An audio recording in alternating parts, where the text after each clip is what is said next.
내위기 오늘 이제 5가지 제사 한번 요약하는 그런 시간입니다. 오늘 말씀도 보니까 여호와께서 모세에게 말씀하여 이르시되, 하나님께서 모세에게 말씀해 주셔서 5가지 제사를 우리 인간들에게, 사람들에게 허락해 주셨습니다.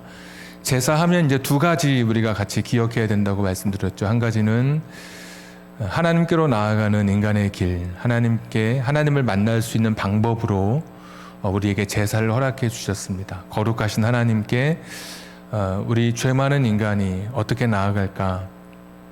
신이라고 하는 존재는 항상 두려움을 또 던져주고, 또 항상 신이라고 하는 존재 앞에 설 때마다 인간은 불안하고 두려울 수밖에 없기 때문에 거룩하신 하나님께 나아갈 수 있는 그런 방법, 길이 없었는데 하나님께서는 제사를 통해서 하나님을 만날 수 있는 길을 열어주셨습니다. 제사가 좀 복잡한 내용들이 많은데, 그거는 우리가 또 반대로 생각하면 하나님을 만날 수 있는 길을 하나님께서 상세하게 우리에게 가르쳐주고 계신다. 세심한 하나님이시다라는 것을 우리가 또 같이 생각해 볼 수 있고요.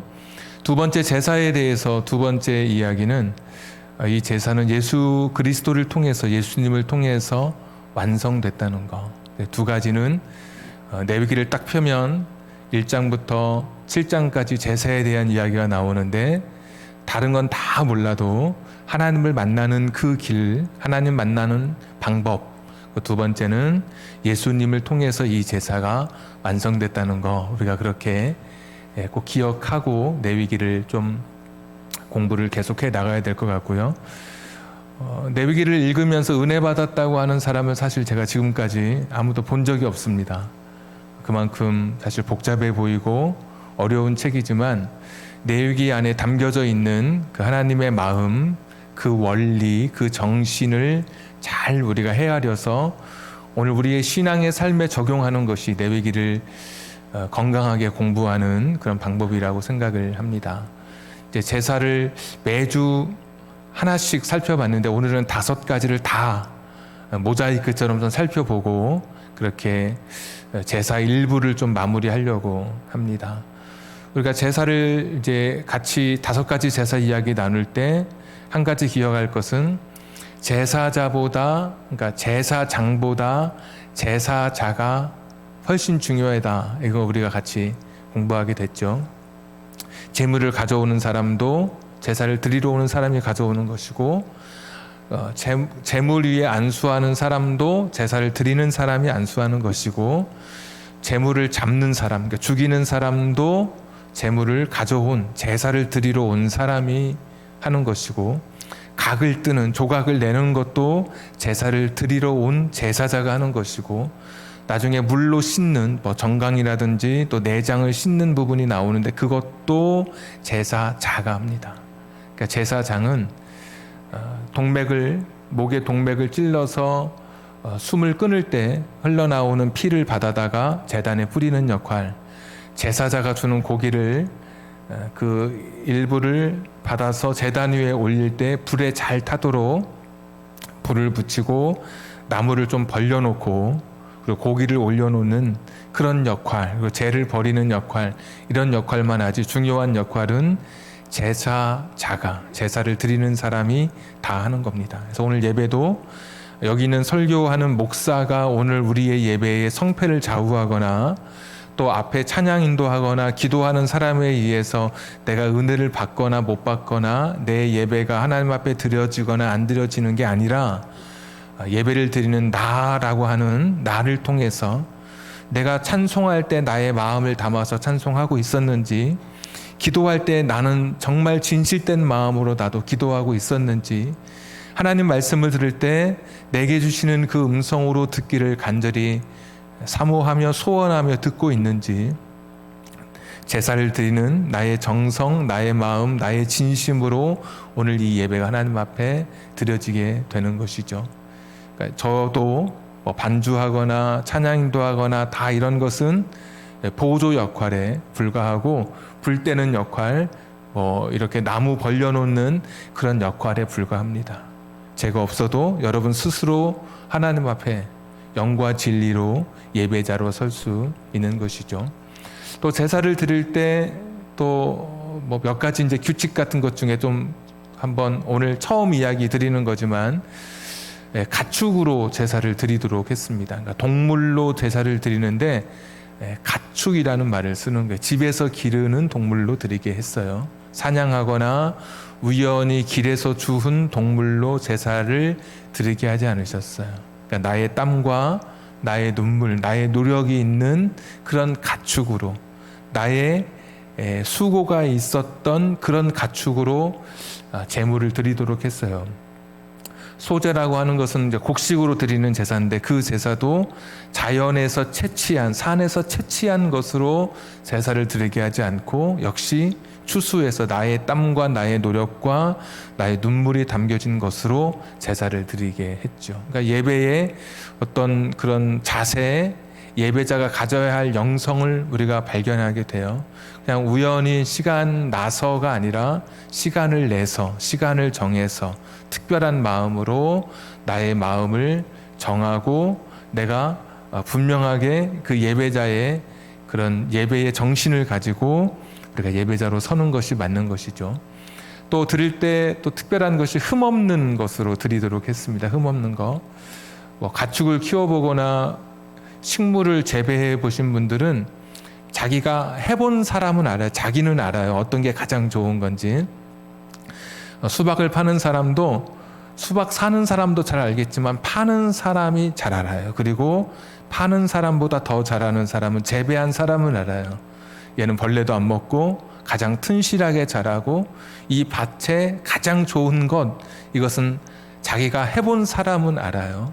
가축 중에, 집에서 기르는 가축 중에 가장 병치레가 없었고 가장 음식도 잘 먹고 가장 건강한, 흠없고 티 없는 것을 하나님 앞에 드리도록 했어요. 그러니까 가장 좋은 것을 구별해서 드리도록, 앞에 있는 거 아무거나 데려오는 게 아니라 그렇게 하나님께서 말씀해 주셨죠. 가루를 드릴 때도 그냥 자루 위에 있는 가루 그냥 대충 부어서 오는 게 아니라 고운 가루가 되도록 빻아서 오는 거. 그러니까 예배에는 특별한 것이 있는데 나의 정성, 나의 헌신, 나의 수고, 그리고 내가 할 수 있는 최고를 다해서 예배 드리는 거죠. 내가 할 수 있는 한계에서 최고로 다해서 제사하는 것, 그것이 예배의 정신이죠. 그리고 제사 드릴 때 어떤 한 제물만 정해놓은 것이 아니라 여러 제물을 그 형편에 따라 드릴 수 있도록 그렇게 했습니다. 소도, 뭐 양도, 염소도, 없는 사람은 비둘기도 집에서 기르는 비둘기가 없으면 이때는 예배로 산에 가서라도 비둘기를 잡아다가 드릴 수 있다. 그것도 없다면 이제 곡식으로, 매일 밥은 먹으니까 먹는 그런 곡식으로 하나님 앞에 나올 수 있도록 하나님께서 그렇게 다 규정해 놓으신 것을 보게 됩니다. 그러니까 누구라도, 언제든지 누구라도 하나님 앞에 나올 수 있도록, 하나님 만날 수 있도록 하나님께서 길을 열어주셨어요. 다만 자기의 최선을 다해서, 그리고 우연히 그냥 요행을 그렇게 예배 드리는 것이 아니라 정해놓은 시간, 정해놓은 규칙, 정해놓은 자기의 그런 최고를 가지고 하나님 앞에 예배할 수 있도록 그렇게 이제 예배의 기본적인 정신이 5가지 제사 속에 흐르고 있습니다. 그리고 우리가 이제 5가지 제사 우리가 이제 한 주씩 살펴봤는데, 번제, 소제, 화목제, 속죄제, 속건제, 이렇게 5가지 제사인데 여러분 모르는 게 정확합니다. 잘 몰라요. 사실 설교한 목사도 한 2달 지나면 설교한 것의 한 70%밖에 기억하지 못해요.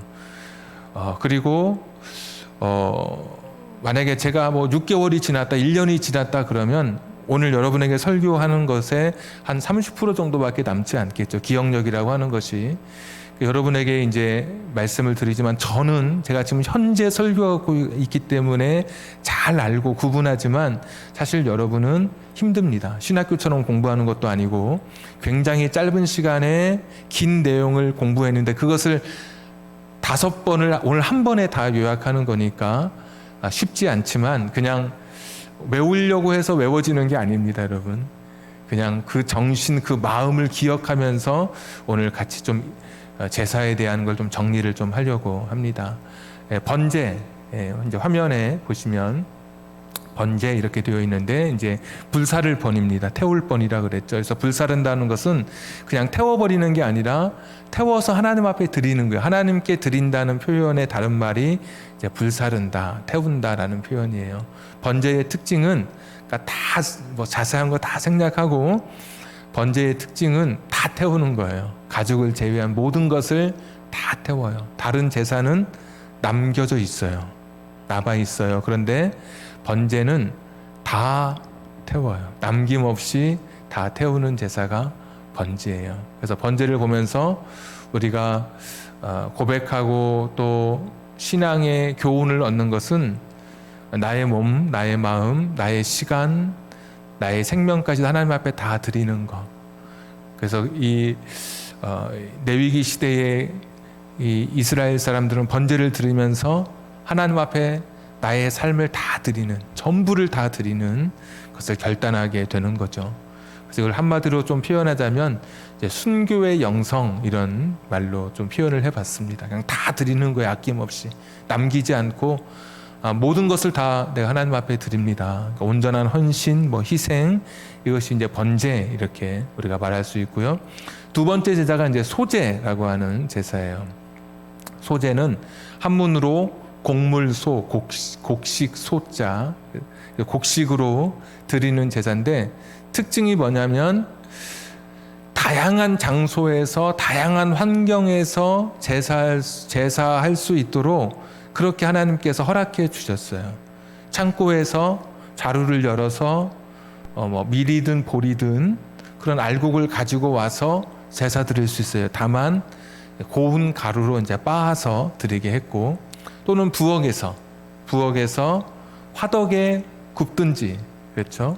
또는 또 철판에 붙이든지, 또는 냄비에 찌든지 삶든지, 그렇게 하나님 앞에 요리를 해서도 드릴 수 있게 했고, 또 추수하고 나서 그 곡식을 가지고 하나님 앞에 드릴 수 있도록, 창고에서든 또 부엌에서든 또 들녘에서든 어디서든 하나님 앞에 제물을 드릴 수 있도록, 그래서 일상의 삶이 예배의 자리가 되는 것, 이것이 소제죠. 소제는 되게 또 순수하죠. 그러니까 수수하죠. 소박하고 동물 울음소리가 없죠. 원래 소나 양이나 염소를 끌고 제단을 향해서 가면 아마 몸부림쳤을 거예요. 본능적으로 오늘 내가 죽는 날이구나 알았을 거예요. 그런데 곡식은 그런 게 없어요. 소제는 보자기에 싸서 가지고 가면 되는 거예요. 되게 수수하고 소박한 제사에 화려하지 않아요. 번제처럼. 그런데 일상의 영성으로 내 삶의 모든 자리가 그곳이 바로 예배의 자리가 되는 거예요. 교회만이 예배의 자리가 아니라 내 직장도 예배의 자리가 되고, 내가 성공한 창고, 성공의 자리도, 들녘, 내가 노동하는 자리도 하나님 앞에 예배의 자리가 되고, 내 가정에서 화덕을 굽고 뭐 철판을 만지고 냄비를 만지면서 하나님 앞에 제사의 영성으로 나아가는 거죠. 예배의 영성으로 나아가는 것, 이것이 소제, 일상의 영성이다, 이렇게 이야기할 수 있죠. 소제를 드리면서 사람들은 하나님을 기억했죠. 부엌에서 늘상 일하던 부엌이지만 거기에서 또 하나님을 기억하면서 소제로 나아가게 됩니다. 세 번째가 이제 화목제라고 하는 그런 제사입니다. 한문을 따로 안 썼습니다. 왜냐하면 부모님들이 형제 많은 집에 하는 이야기 있죠. 형제들끼리 화목해야 된다. 그래서 화목제. 우리가 화목제 하면 이제 하나님과 화목하는 제사라고 알고 있는데 그렇지 않습니다. 하나님과 화목하는 제사는 그러니까 번제나 뭐 속죄제를 통해서 나의 죄가 용서받아서 하나님과 화목하게 되는 거고, 여기 화목제는 이미 하나님과 화목한 사람이 사람과 화목을 이루는 제사예요. 근데 사람과 화목을 이루는 것을 하나님 앞에서 결단하고 하나님 앞에 그것을 인정받는 제사가 화목제라고 할 수 있어요. 그래서 화목제는 특징이 고기가 남는 제사예요. 번제는 다 태우는데 이거는 남아요. 남겨서 다시 제사자에게 고기를 가지고 가게 해요. 집으로 가지고 가게. 그러면 가지고 가면 뭐 감사제, 서원제, 자원제 이런 제사가 그때 있었죠. 감사제는 당일날 먹어야 되고 서원이나 자원제는 그 다음 날까지 다 먹어야 돼요. 근데 여러분 소 한 마리, 뭐 돼지, 뭐 양, 염소 할 때 그 한 마리가 얼마나 큽니까? 저 군대 생활할 때 뭐 밖에 벼베러 가서 이렇게 농사일 도와줬더니 그 농장 주인이 뭐 돼지 한 마리를 줬다, 돼지 두 마리를 줬다, 뭐 이렇게 이야기 들어요. 그러면 그날은 그 다음 날까지 뭐 하여튼 여러 가지 요리 방법으로 실컷 먹었던 그런 기억이 있거든요. 그러니까 소 한 마리, 양, 염소를 잡았다 그러면 온 동네의 잔치가 되는 거죠. 그러면서 빨리 와서 먹으라고. 그날까지 먹지 않은 것은 그날이나 그 다음 날까지 먹지 않은 건 다 불태워야 돼요. 먹으면은 제사가 완성이 안 되니까 다 먹게 하는 거예요, 사람들. 오늘 무슨 일이 있냐고, 뭐 잔치냐고 그러면 내가 하나님 앞에 화목제를 드렸다가. 그래, 왜 화목제를 드렸는데 내가 하나님 앞에 감사할 게 있어서. 뭐가 감사한데 우리 아이가 이렇게 이번에 이렇게 돼서 내가 하나님 앞에 감사했다. 그럼 사람들이 막 축복해주고, 내가 하나님 앞에 서원한 게 있어서, 내가 하나님 뜻대로 살려고 어떤 결단한 게 있어서 내가 하나님 앞에 이렇게 화목제를 드리고 음식을 나누게 됐다. 그러면 그 이야기를 듣고 내가 당신을 위해서 기도해 줄게. 서로 그냥 본체만치하고 때로는 견제하던 이웃이 이날만큼은 하나님의 은혜를 같이 감사하고 간증하고 같이 교제하는, 서로 중보기도를 나누는 화목이 이루어지는 시간이 되는 것이죠. 그러니까 굉장히 축복의 시간인 거죠. 그래서 이걸 가리켜서 우리가 나눔의 영성이다 이렇게 이름을 붙여봤어요. 나눔의 영성. 오늘 이제 집사님 기도하실 때도 화목제 말씀해 주셨는데, 나눔의 영성으로 사람들은 화목제를 드리면서 내게 주신 복, 내게 주신 은혜, 내게 주신 감사를 사람들과 나누는 것, 그런 영성을 되새기는 그런 시간이 됐겠죠. 속죄제도 따로 한문 쓰지 않았습니다. 죄가 속한 바는 용서받는 그런 제사예요. 그래서 안수하죠. 원래 이제 자기가 가져온 재물에 안수하는데, 화목제의 안수는 제가 볼 때 그래요. 잘 가라. 네가 오늘 죽는구나. 네가 죽지만 네가 죽음으로 여기 우리 동네 많은 사람들이 너 그 음식을 나누게 될 거야. 잘 가라. 고생했다 그동안, 뭐 이러면서 보내는 거지만, 속죄제는 안수의 개념에 전가라고 하는 신학적 그런 표현이 있어요. 너무 어렵고 그냥 책임 전가하면 돼요. 흠 있는 내가 흠 없는 너에게 나의 흠을 전가한다. 네가 대신 내 대신 책임을 져라. 내가 죄가 많은데 죄 없는 네가 내 대신 죄를 짊어지고 대신 죽어라. 이게 속죄제예요. 속죄제에서 자신의 죄가 용서받아요. 그런데 속죄제의 가장 특징은 엄청 길어요. 제일 길었어요. 그때 뭐 19절인데 얘 54절인가 그랬어요. 다른 것에 한 3배 이상 되는. 왜냐하면 그 신분에 따라서, 지위, 책임에 따라서, 그 사람이 누구냐에 따라서 드리는 제물의 종류가 달랐어요. 그러니까 하나님은 같은 죄를 하더라도 누가 짓느냐에 따라서, 죄를 누가 짓느냐에 따라서 다르게 대우하셔요. 앞에 서 있는 사람은 엄청난 더 일반, 그러니까 목사, 예를 들면 그 당시 제사장은 일반 성도에 비해서 더 엄격한 그런 거룩의 기준을 가지고 자기 자신을 하나님 앞에 드려야 할 사람인 거죠. 오늘날 목사가, 또 우리 교회 다니는 사람들이 그런 것이죠. 하나님 나라에 갔을 때, 하나님의 심판대 앞에 섰을 때, 일반 새로 교회 온 새로운 신자와 새 신자, 새 가족과 목회했던 목사를 똑같은 저울에 달지 않으시리라고 저는 그렇게 믿고 있어요. 더 무거운 저울에 달게 할 거예요. 그래서 주의 이름으로 선지자 노릇하고 병도 고치고 귀신도 쫓아냈던 그 수많은 엄청난 부흥사 목회자들이 마태복음 7장에서 불법을 행한 사람, 하나님 말씀대로 살지 않았다고 다 쫓겨가는 그런 것은 이 속죄제의 긴 이야기가 우리에게 보여주는 거예요. 그러니까 우리가 하나님과 가까우면 가까울수록 더 철저하고 더 치밀하고 더 거룩하게 하나님 앞에 회개하며 나아가야 되는 것이죠. 피를 뿌린다 그랬잖아요. 피 뿌림. 그 번제도 피를 뿌리고 이런 나오는데, 피를 뿌릴 때 손가락으로 7번 뿌리는 것은 속죄제가 유일해요. 다른 것은 피를 뿌린다고 하는데 원어를 보면 피를 이렇게 약간 붓는 거예요. 붓는 것도 뿌린다고 할 수 있겠지만 붓는 거고, 그러나 속죄제에서는 정확하게 피를 뿌려요. 왜? 그 장소를 거룩하게 한다고. 일반 백성이나 그렇게 죄를 지으면 번제단에만 뿌리는데, 제사장이나 이렇게 죄를 지으면 성소 안에까지 들어와서 성소 안에, 성막 안에 기구에까지 뿌리게 돼요. 그러니까 죄가 미치는 영향력이 훨씬 더 크다. 이게 이제 이 속죄제의 긴 이야기가 가지고 있는 특징이에요. 죄라고 하는 것은 호주머니 속에 있는 송곳과 같아요. 언젠가 뚫고 나오게 되어 있어요. 지금은 괜찮아 하다가 바가지를 씌우는 게 죄의 속성이에요. 속죄제를 드릴 때마다 사람들은 철저한 회개의 영성으로 자기 자신을 내어놓고 거룩한 삶을 결단하는 제사가 속죄제예요.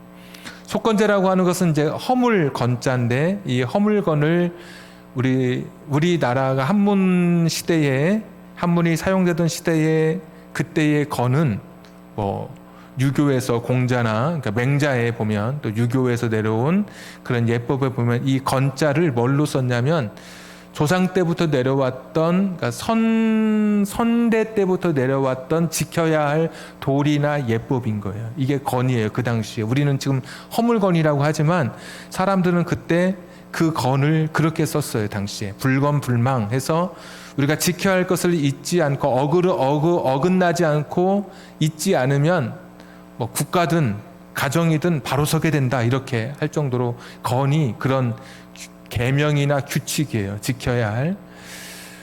근데 똑같죠. 그러면 속죄제, 하나님 말씀 빗나가서 죄를 지어서 용서함 받는 거나, 하나님의 규칙, 계명을 벗어나서 용서함 받는 거나 똑같은데 다른 점이 있다면 그게 바로 배상의 책임이 있다는 거.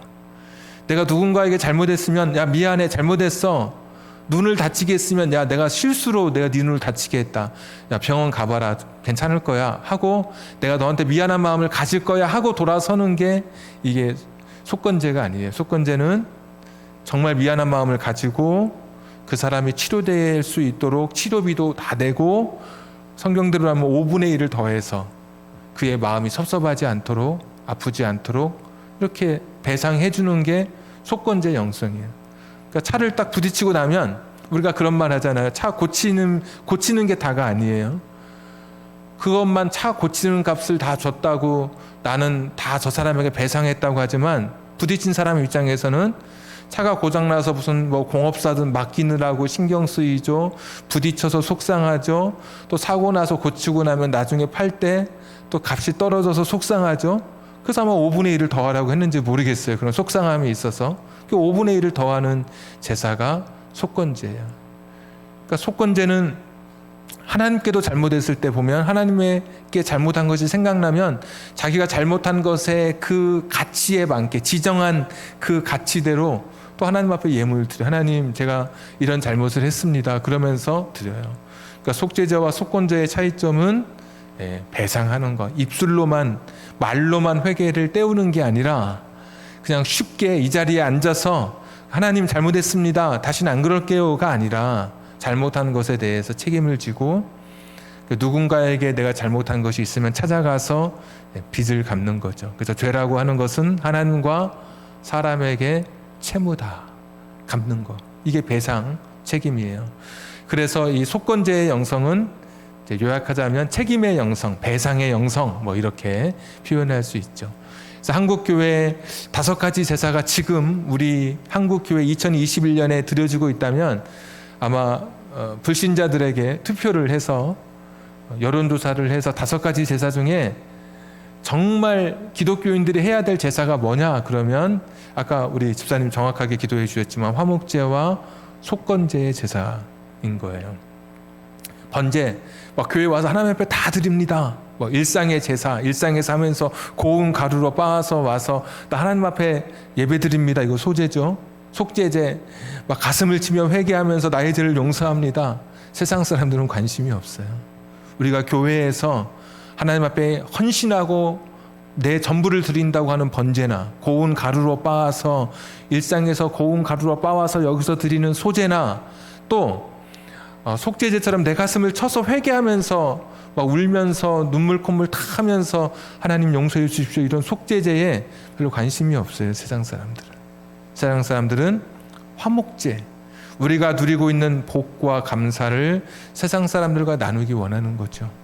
그리고 속건제, 말로만이 아니라 행동으로 우리의 실수를 갚아주고 말만 하는 게 아니라 행동으로 보여주는 그리스도인. 그래서 지금 이 한국 사회 2021년 필요한 5가지 제사 중에 필요한 제사가 있다면 화목제와 속건제의 영성이 이 세상이 필요로 하는 그런 제사다. 물론 우리 여전히 번제와 소제와 속죄제의 영성으로 하나님 앞에 나서야 되겠죠.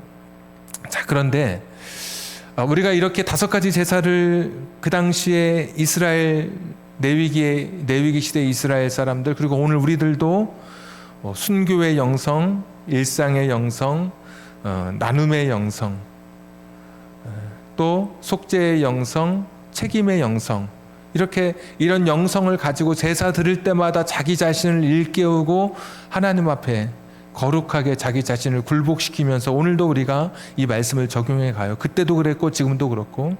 근데 예수님이 이제 2000년 후에 예수님께서 2000년 전에 예수님이 이 땅에 오셨을 때 예수님께서 이상한 말씀을 이제 하시는 거죠. 성전이, 저기 보이는 성전이 예수님 자신이라고 예수님께서 말씀해 주셔요. 성전에서는 하나님께 드려지는 기도가 있었고 하나님께 나아가는 제사가 5가지 제사가 지금 그 성전에서 계속되고 있는데 저 성전이 내가 바로 이제 성전이다 이렇게 말씀해 주셔요. 그러니까 하나님 앞에 우리가 기도를 할 때 예수 그리스도의 이름으로 기도하잖아요. 그러니까 진정한 기도의 통로가 되시고 진정한 제사의 완성이시라고 예수님 말씀해 주시는 것이죠. 하나님이 거하셨던 그 성전에 이제 예수님 안에 하나님께서 거하시는 성전된 것을 예수님께서 말씀해 주셔요. 예수님 또 이렇게 말씀하시죠. 내가 곧 길이요 진리요 생명이다. 나로 말미암지 않고는 아버지께로 갈 자가 없다. 올 자가 없다. 이런 표현도 하시죠. 하나님께로 가는 길이 제사가 하나님께로 가는 길인 줄 알고 있었는데 제사를 통해서만 하나님께로 가는 줄 알았는데 그게 아니라 예수님을 통해서 하나님께로 가는 길. 그래서 우리가 살펴봤던 제사의 완성은 예수 그리스도를 통해서 완성되는 거예요. 그래서 베드로도 그렇고 세례 요한도 그렇고 바울도 그렇고 히브리서를 기록한 무명의 저자도 그렇고 제사를 보면서 그때까지 있었던 제사를 보면서 예수님의 십자가와 그들이 연결시켰어요. 예수님 말씀을 듣고 묵상하고 예수님께서 십자가에서 죽으시고 난 다음에 이 제사가 이 5가지 제사가 예수님의 삶을 그대로 반영하고 있음을 또 예수님의 사역이 이 5가지 제사와 연결되어 있음을 그들이 이제 깨닫게 되고 고백하게 되는 거예요. 자, 번제 한번 보시면 에베소서 5장 2절 말씀을 같이 한번 읽겠습니다. 시작. 그리스도께서 너희를 사랑하신 것 같이 너희도 사랑 가운데서 행하라. 그는 우리를 위하여 자신을 버리사 향기로운 제물과 희생 제물로 하나님께 드리셨느니라. 번제는 다 드리는 거잖아요.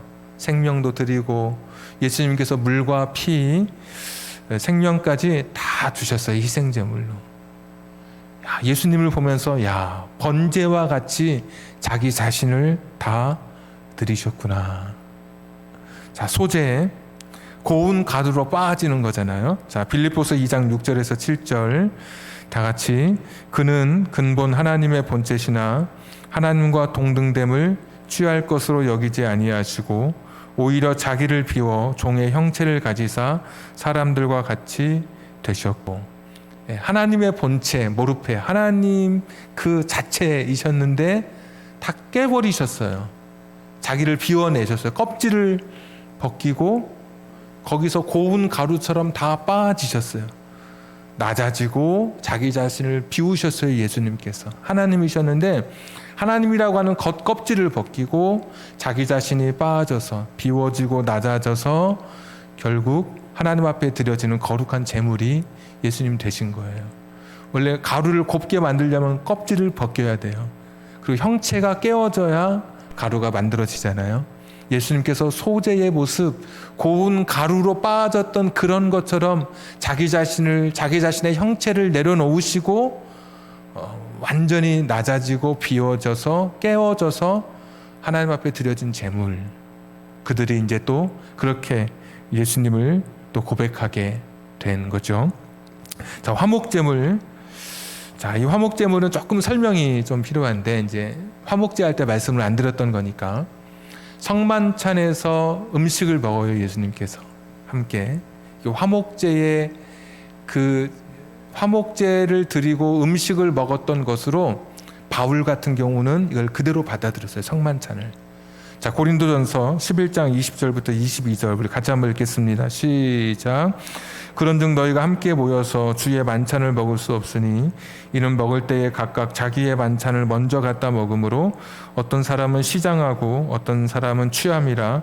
너희가 먹고 마실 집이 없느냐. 너희가 하나님의 교회를 업신여기고 빈궁한 자들을 부끄럽게 하느냐. 화목제의 아까 영성 중에 가난한 사람들과 함께 여러 사람들과 함께 음식을 나누는 거잖아요. 예수님의 성만찬을 바울이 묵상하면서 이건 화목제다. 그래서 가난한 사람을 배려해야 된다.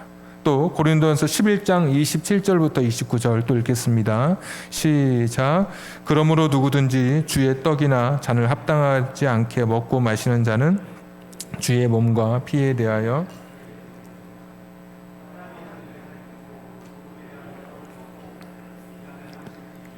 주의 몸을 분별하지 못하고 먹고 마시는 자는 자기의 죄를 먹고 마시는 것이니라. 아멘. 그러니까 제사로 나아갈 때 화목제의 제사도 거룩함으로 나아가고 가난한 사람을 배려하는 거잖아요. 그 화목제로 예수님의 성만찬을 본 거예요.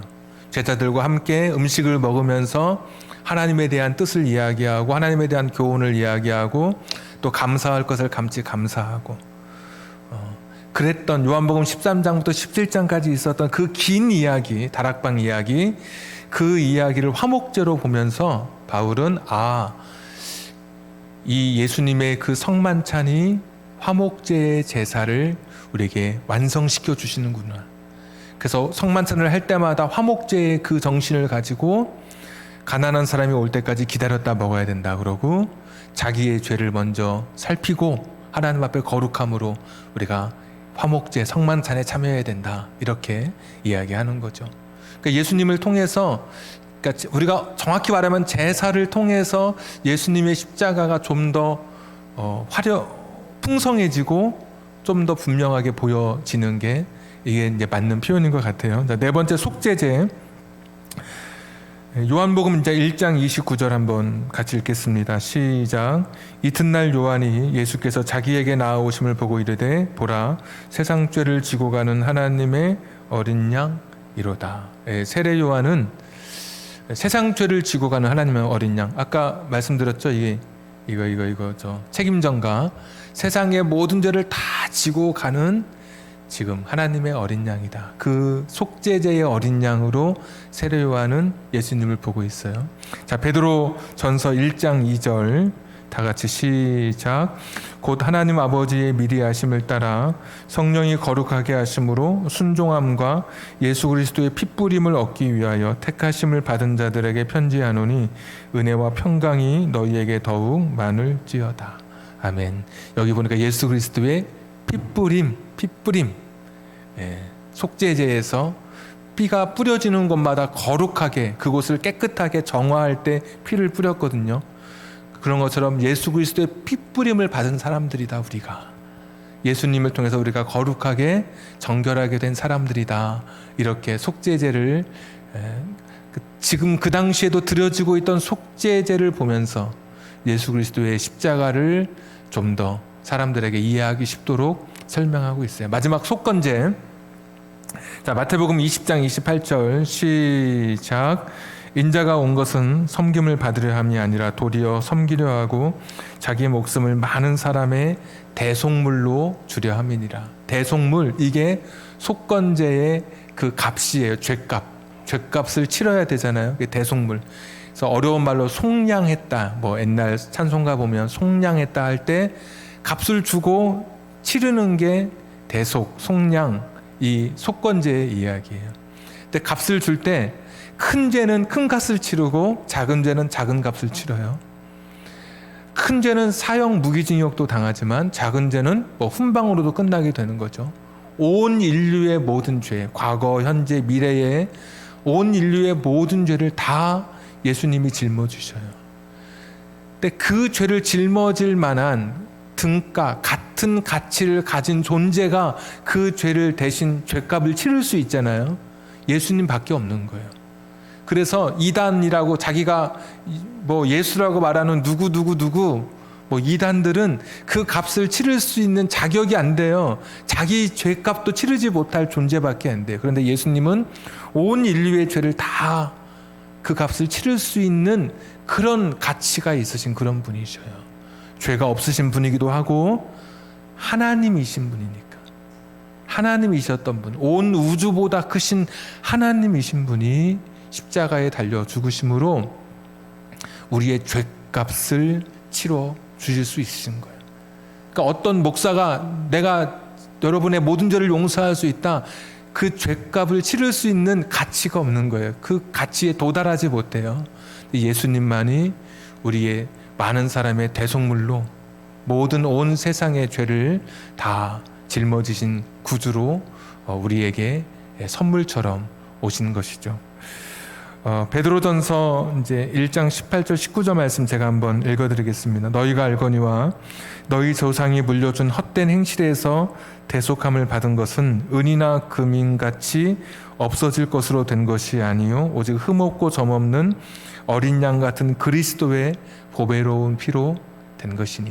그러니까 우리가 깨끗하게 된 것은 은이나 금처럼 그렇게 없어질 세상의 뭐 돈이나 세상의 보석이나 이런 세상 것 대단하지만 그런 것으로 우리가 용서함 받은 게 아니라 오직 흠없고 점없는 어린 양 같은 그리스도의 보배로운 피로 된 것이다. 베드로가 예수님의 십자가를 그 상에 도망갔다가 나중에 성령 체험하고 마지막 사도가 되었던 이 베드로가 구약의 제사를 떠올리면서 예수님을 보면서 흠없고 점없는 어린 양 같은 예수 그리스도의 피로 우리가 용서함 받게 됐다. 그래서 우리가 찬송 부를 때 마음에 가득한 의심을 깨치고 이 찬송 우리가 뭐 부르잖아요. 2절에 금이나 은같이 없어질 보배로 속죄함 받은 것 아니요 거룩한 하나님 어린 양 예수의 그 피로 속죄함 받았네. 우리가 지금 베드로의 고백을 하고 있는 거예요. 그러니까 많은 제자들 예수 그리스도의 십자가를 보면서 야, 예수님의 십자가가 우리의 죄를 용서하고 이 제사를 완성시켰구나. 그래서 히브리서 9장 10장 좀 여유가 되시는 분들은 시간의 여유가 되시면 한번 읽어보십시오. 구약의 제사를 가지고 어떻게 예수님의 십자가를 연결시켜 가는지 히브리서 9장 10장 한번 읽어보시면, 그리고 11장 믿음장까지 이어지잖아요. 9장 10장 11장. 그럴 때 믿음장이 정말 우리의 믿음을 독려하고 우리의 믿음을 붙들어 주는 것이 예수 그리스도의 십자가를 힘입고 그 은혜를 통해서 9장 10장을 통해서 히브리서 11장으로 가는 거예요. 믿음. 그때 오로지 그때서야 비로소 믿음이 힘을 발휘하고 능력이 되고 견디게 하고 믿음이 환난 가운데서 버틸 수 있는 능력이 되는 거예요. 그래서 한번 시간 되시는 분들은 꼭 히브리서 9장 10장 읽어보셔요. 사람들은 예수님의 십자가를 보면서 모든 제사가 예수님의 십자가로 완성됐구나. 더 이상 우리가 같은 제물을 또 드릴 필요가 없구나. 예수님의 십자가가 우리의 온전히 모든 죄를 용서해 주는 그 거룩한 보혈의 피인 것을 신약의 성도들, 또 신약의 제자들, 또 믿음의 선진들이 고백하게 됐어요. 사도 요한은 이렇게도 우리에게 권면합니다. 만일 우리가 우리 죄를 자백하면 그는 미쁘시고 의로우사 우리 죄를 사하시며 우리를 모든 불의에서 깨끗하게 하실 것이요. 너희가 너희의 죄를 자백하고 너희가 가지고 있는 너희의 허물을 내어놓으면 그분은 미쁘시고 의로우사 우리의 죄를 사하시며 우리를 모든 불의에서 깨끗게 하실 것이다. 예수의 피가 너희의 죄를 용서해 주실 것이다. 고백하고 자백하면, 아직도 회개하지 못한 죄, 아직도 마음에 품고 있는 죄, 끊지 못한 나의 죄와 허물이 있다면 자백하면, 하나님 앞에 내어놓으면, 예수 그리스도의 제사의 완성이신 예수 그리스도 앞에 내어놓으면 예수님께서 너희 죄를 용서해 주신다. 너희 죄를 깨끗게 해주시고 모든 불의에서 너희의 죄를 용서해 주시고 깨끗게 해 주실 것이다. 사해 주실 것이다. 이렇게 말씀해 주셔요. 몇 년 전에 KBS 연예대상에서 한 여자 개그우먼이 이제 시상 소감을 밝혔는데, 그게 좀 한동안 좀 시끄러웠습니다. 왜냐하면 연예대상 뭐 이런 대상은 연말에 하죠. 이제 크리스마스 시즌이기 때문에 캐롤도 흐르고 하는 그런 때에 연말에 하게 되면 교회 다니는 사람들은 이제 대부분 기독교인들은 이런 고백을 하죠. 모든 것이 하나님의 은혜입니다. 하나님께 모든 영광을 돌립니다. 하나님 감사합니다. 이제 어느 날부터 이게 이제 많은 기독교인이 하다 보니까 처음에는 좀 거부감이 있었지만 나중에는 사람들이 뭐 그럴 수 있겠지 하고 이제 넘어갔죠.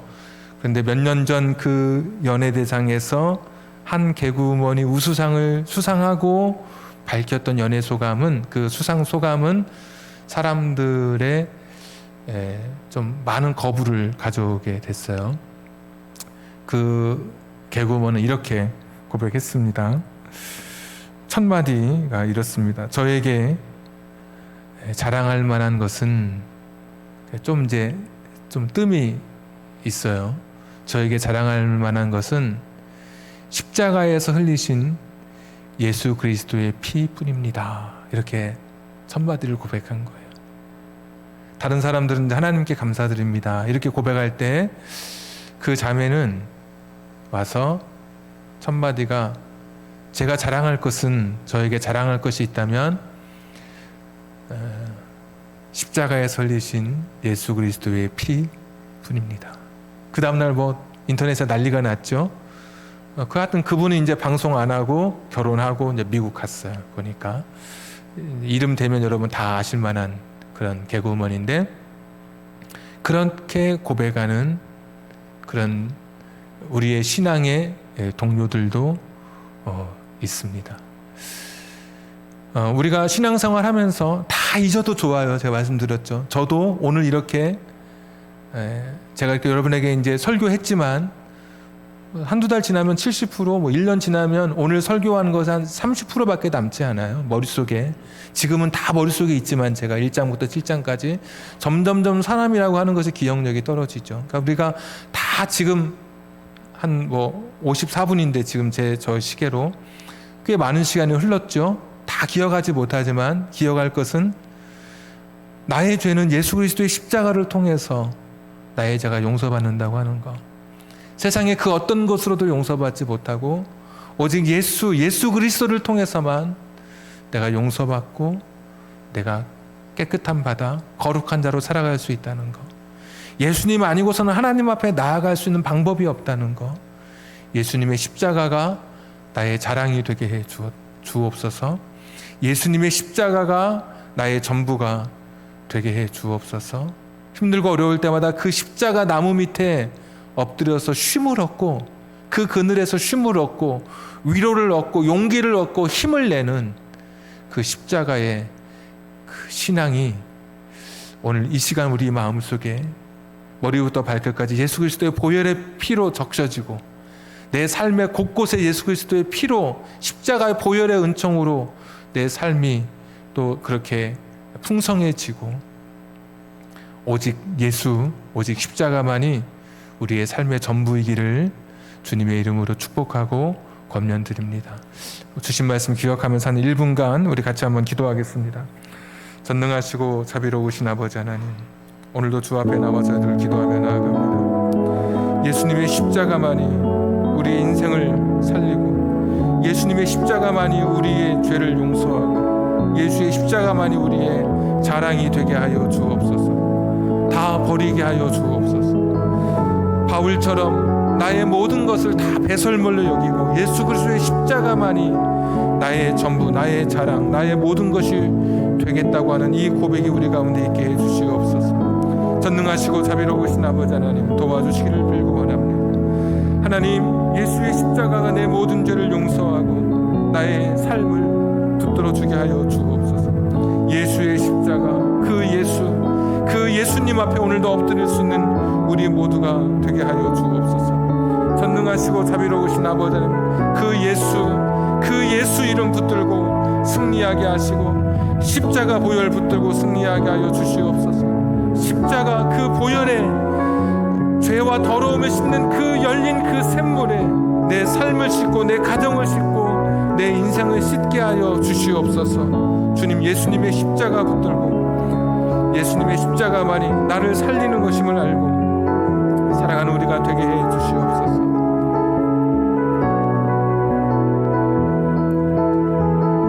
슬픈 마음 있는 자, 슬픈 마음 있는 자, 몸과 영혼 병든 자, 누구든지 부르시오. 예수 이름 부르시오.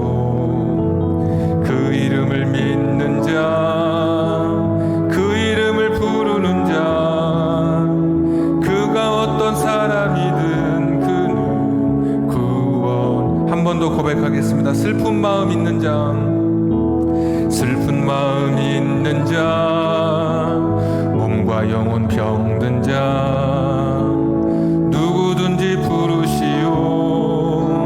예수 이름 부르시오. 그 이름을 믿는 자, 그 이름을 부르는 자, 그가 어떤 사람이든 그는 구원 얻으리. 예수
부르십시오.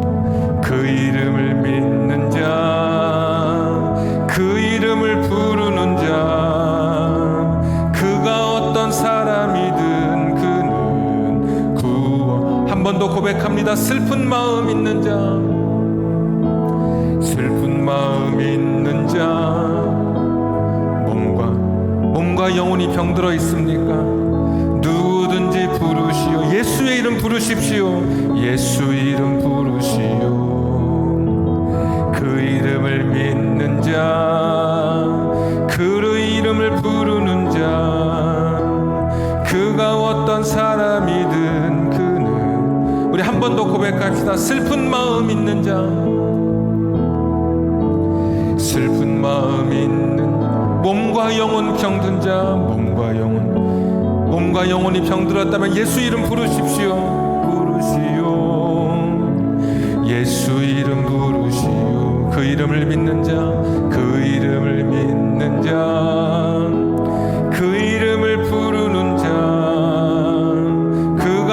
사람이든 그는 우리 이 시간에 같이 한번 이 시간 기도하겠습니다. 다시 한번 기도할 텐데, 여러분 오늘 슬픈 마음 가지고 나오셨습니까? 몸과 영혼이 병들어 있습니까? 죄 때문에 괴로워하고 있습니까?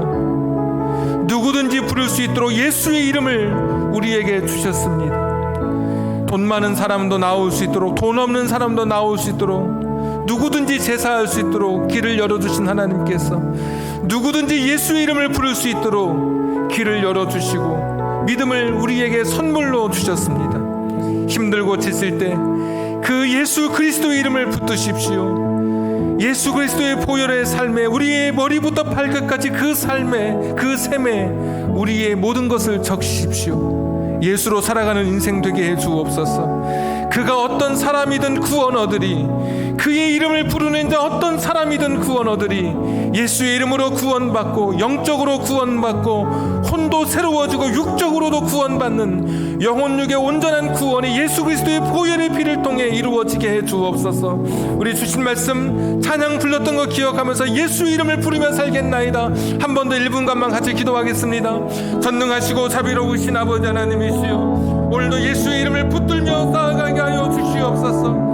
슬픈 마음 있는 사람, 몸과 영혼 병든 사람, 예수의 이름을 붙들게 하여 주옵소서. 나를 살리는 예수, 나를 거룩하게 하시는 예수, 나의 육체를 일으키시는 예수, 나의 병을 고쳐주시는 예수를 붙들고 남은 생에 살게 하여 주옵소서. 죄와 더러움을 씻는 셈에 나의 모든 더러운 것이 씻겨지게 하여 주옵소서.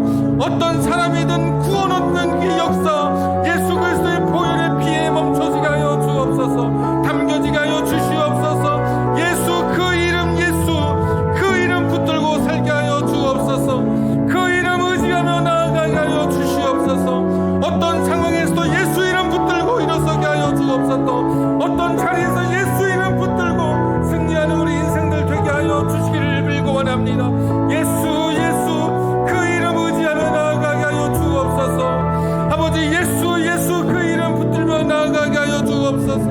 예수 그 이름 의지하며 나아가게 하여 주시옵소서. 그 이름으로 승리하며 살아갈 수 있는 인생 되게 하여 주시기를 빌고 원합니다.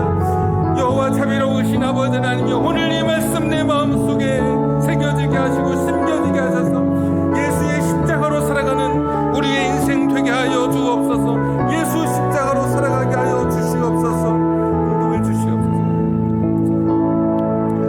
슬픈 마음 있는 자, 몸과 영혼 병든 자, 누구든지 이 시간 부르십시오. 예수 이름 부르시오. 그 이름을 믿는 자, 그 이름을 부르는 자, 그가 어떤 사람이든 그는 구원 얻으리. 예수